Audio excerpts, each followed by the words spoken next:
That, my friends, was an Oregon fish finder, a stick of dynamite. A friend of mine gave me that a few years ago when we went out fishing one day, and we never got a fish, so he sent that to me. I thought it was cute. Guaranteed to be successful.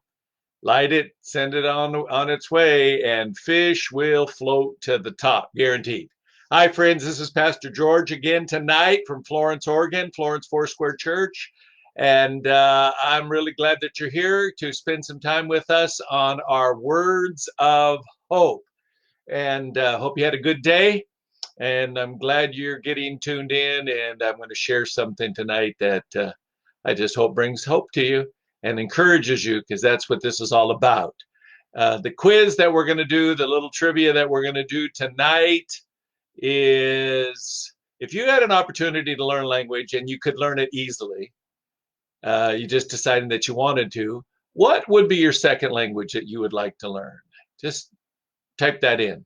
What would be the second language that you would like to learn if you had an opportunity to learn it, and it wasn't going to be any effort? It would be easy for you.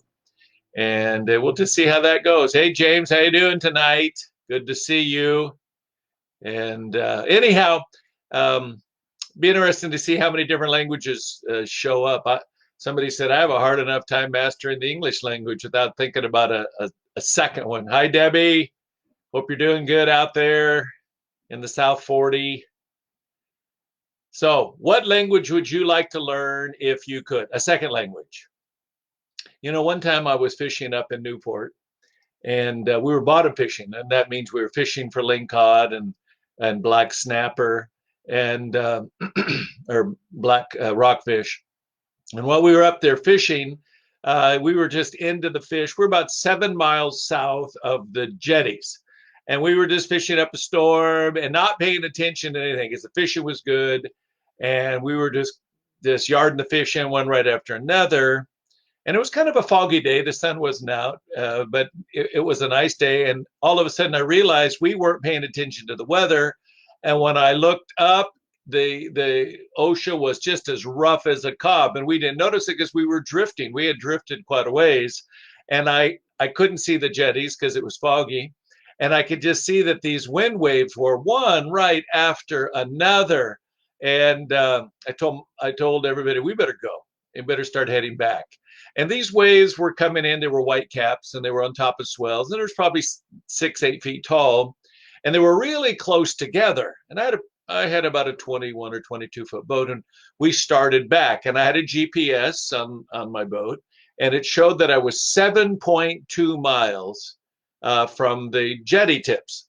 And so we started, and I could barely climb up over the top of one wave, and down the other side I would go, and water would fly everywhere. It would hit the bow, and it would fly all the way up over the boat. And some of the waves were landing on the motor in the back of the boat. And so I had to go really slow. I had to just creep up over the top of a wave and then slide down the other side. And before we got to the bottom of that wave, the next one was there. And I could hardly make any headway. We were just being bombed. And they were getting bigger and bigger and bigger, and closer and closer together. I wasn't sure if we were going to make any headway. I looked at the GPS when we started, and it was 7.2 miles. And about 20 minutes later, I looked at the GPS, and it was still 7.2 miles. We were just holding our own. And there was a moment I looked over, and I could see the shore about a half a mile away or a little further. And I thought, maybe I'm going to drive this thing right up on the beach because these waves are getting gnarly. And then we just kept at it, and I'd climb up over the top and slide down, and just going really slow, and climb up over the top and then slide down. And then all of a sudden I looked down at the GPS, and just about the time I was about ready to think we weren't ever going to make any headway, I looked down, and it went from 7.2 miles to 7.1. And just that 1/10 of a mile changed everything. I knew we were making headway. It was difficult. It was slow. We were making headway. And eventually we made it all the way back to the jetties. We've been beat up pretty bad, but we made it. We were safe, and we got inside and back to the harbor. But I remember how that just came out of nowhere. It went from being a really nice, calm day, and we were just preoccupied catching fish, to all of a sudden it was one stormy, nasty uh, afternoon. And I was reading in the book of Acts, chapter 27, and we have a story that's very similar. They were on a ship. The Apostle Paul's on the ship, and they're heading towards Rome. And it started out very good, and then all of a sudden terrible winds came, and it just beat them up bad. And they it says in Acts 27 and verses 7 and 8 that they made very slow headway. But the thing that stands out of my mind is that no matter how slow the headway is, no matter how difficult it is, the fact is you're going forward and not backwards. And they made headway, and sometimes things just come out of nowhere. And those of you that are watching, you can relate to what I'm saying. That there have been times in your life that you were just kind of cruising along, no care in the world, having a good time, and then out of nowhere you got hit, you got blindsided, broadsided. I mean, it just smacked you, and you weren't really prepared for it. And if we're not careful, it can send us for a loop. We can get discouraged, we can get angry, we could even give up. I could have that day just turned the boat and went the other way and let the wind push us, and who knows where I would have ended up. But I want you to understand something. No matter what, if Jesus Christ is your Lord, you're going to get through that storm. You'll get through it. You may make headway slowly. It may be difficult. It may seem like it's taken forever, but you trust Jesus. He'll get you through that. 1 Corinthians 10 and verse 13 says, God will provide a way. Where there seems like there is no way, he makes a way. You can't fall apart. You got to trust him. Now, that day out there in that storm, if I'd have just let my emotions take control, who knows what would have happened. But I knew that my GPS was to be followed, and that we're going to make it. And God has given us a GPS. It's called the Bible. And as you study the Bible and trust the Bible and believe the Bible, God uses that to direct your life. He gets you from where you're at to where you need to be. And God knows how to get you there, and he will get you there, no matter how intense that storm seems to be at the moment. In James chapter 1 and verse 2, it says, count it all joy, my friends, when you go through those times.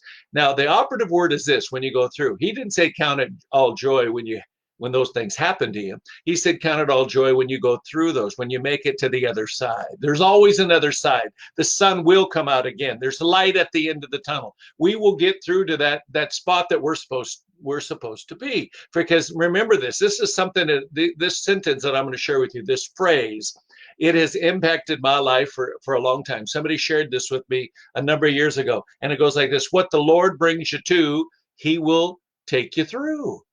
So wherever you need to be, God knows how to get you there. And no matter how intense that storm is, even if you weren't ready for the storm, God, as you trust Jesus, he'll get you through to the other side, because he's a good captain. There's no storm that scares God. There's no storm that's bigger than God. There's no storm that he can't handle. And Jesus had a lot of stories in the Gospels that involved storms. And every time, even when people were afraid, he was never afraid. And he would have to speak into their lives.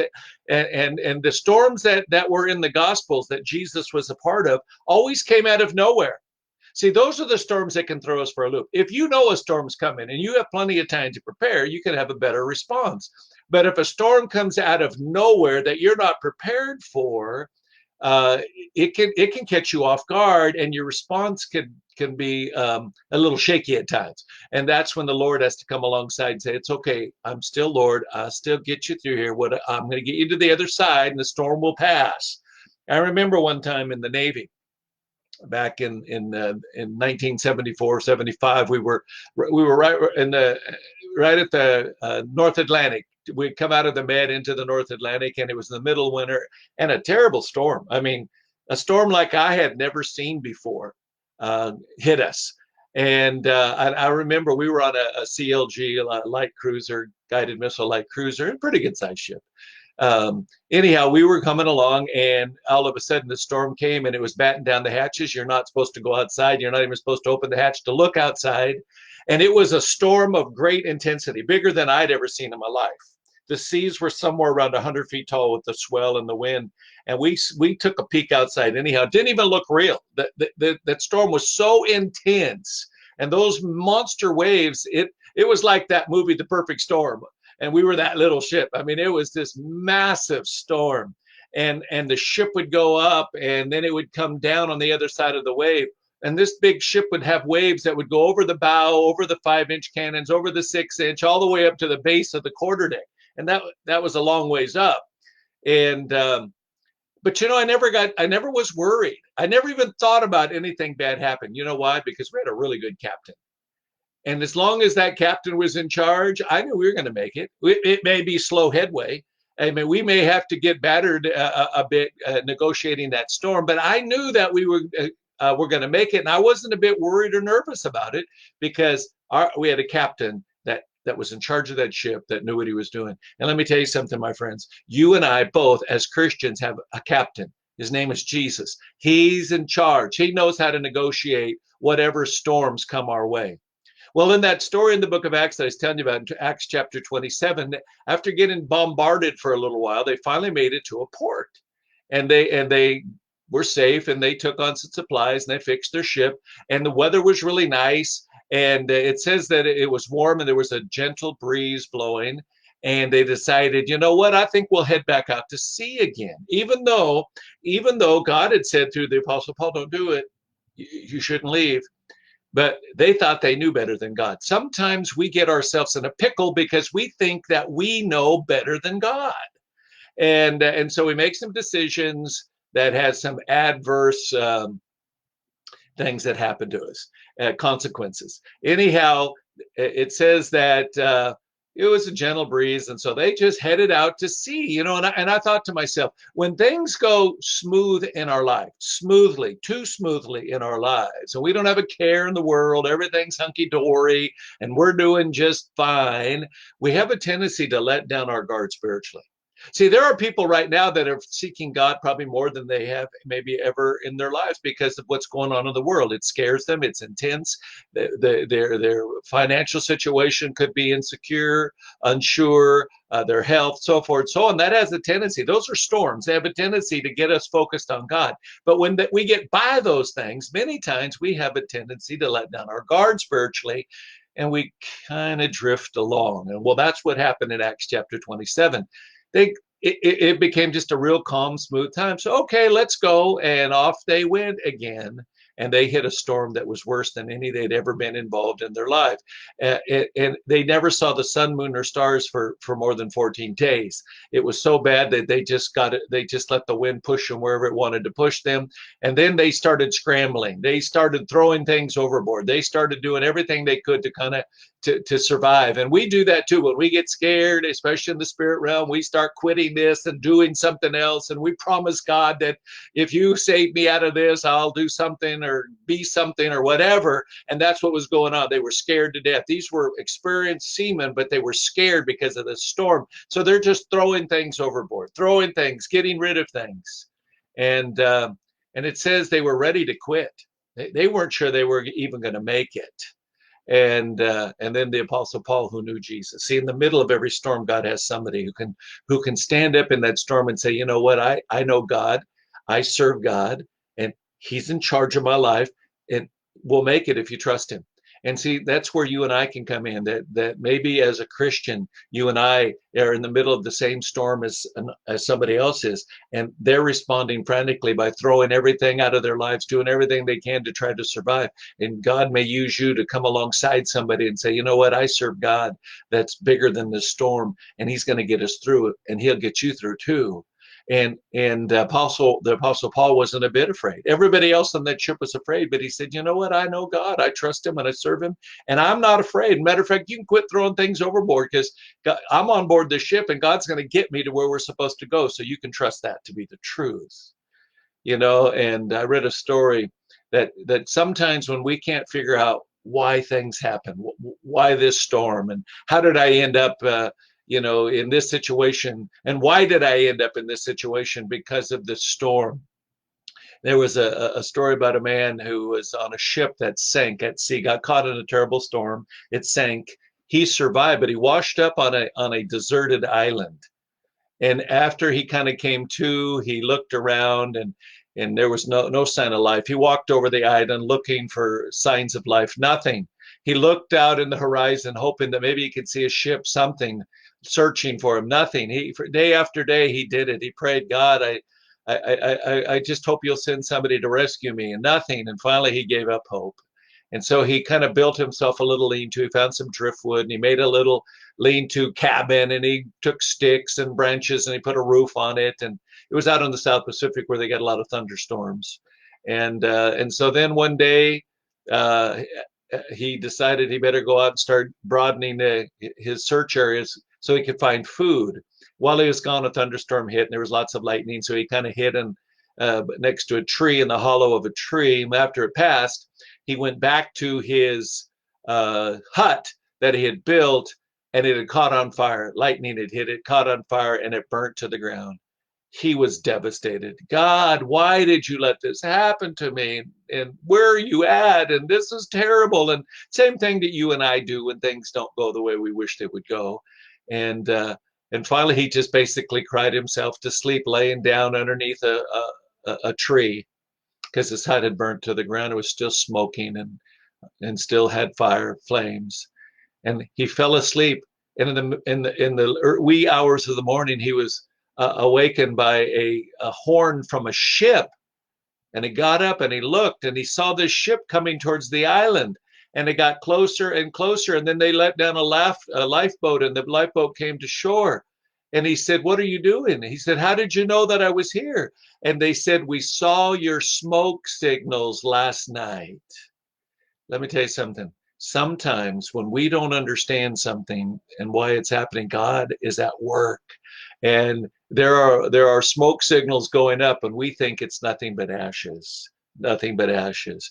You know, Jesus, he came along side with his disciples, and they were afraid. And they said, "Don't you care? Don't you care?" We probably all said that to God. Why? How come? Don't you care? And Jesus said, "Listen, you're going to be okay. Just trust me. Don't be afraid. Just trust me. I'm not afraid of the storm." Jesus is bigger than any storm you and I will ever negotiate or go through. And I want you to remember these words. Write them down. Let them be part of your life. What God brings you to, he'll take you through. You'll get to the other side. He'll get you to where you're supposed to be. You got to trust him, because he doesn't always do things the way that you and I think he should do them, but he does things on your behalf all the time. I remember hearing this phrase by a preacher many decades ago, and it was an interesting phrase because it reflects my life. Inch by inch, anything is a cinch. Think about that.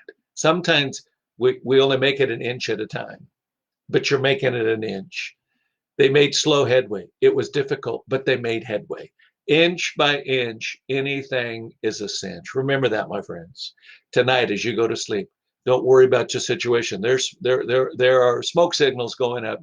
God is on the move in your life. He's working in your life. He's going to get you through all of this garbage, whether it's finances, loss of job, your health. I don't know, but I know this: the Lord's bigger than whatever you're going through right now. Trust him with your life. Trust him with your life. 1 Corinthians 10:13. God will make a way. He will provide a way. Just trust him. Don't fall apart. Let him pull you together and take you through. Inch by inch, anything's a cinch. Remember that, my friends. God bless you, and let Jesus be the helmsman of your life. Let him be the captain. He knows how to negotiate anything you're going through. And I pray that God would bless you richly as you trust him with your life. Trust him with your life. All right, let's see. James wants to learn Chinese and Jack Spanish. Doug wants to learn Pig Latin, huh? He's got to master English first. All right, no, I'm just teasing. Doug's my good friend, and Louise. Spanish for Carl, Japanese and Spanish. Looks like Spanish is like right there at the top of the list. Spanish for my friend Pastor Michael. Good to see you, Pastor Michael. And Hebrew for Mark Potter. I kind of thought that would be you, Mark. Good job. Anyhow, I'm just really glad to see you guys tonight. And I just pray God bless you richly. Trust him with your life. He's going to get you through whatever it is you're in the middle of right now. And maybe he'll use you to help somebody else get through it when they're in the storm. Good night. God bless you.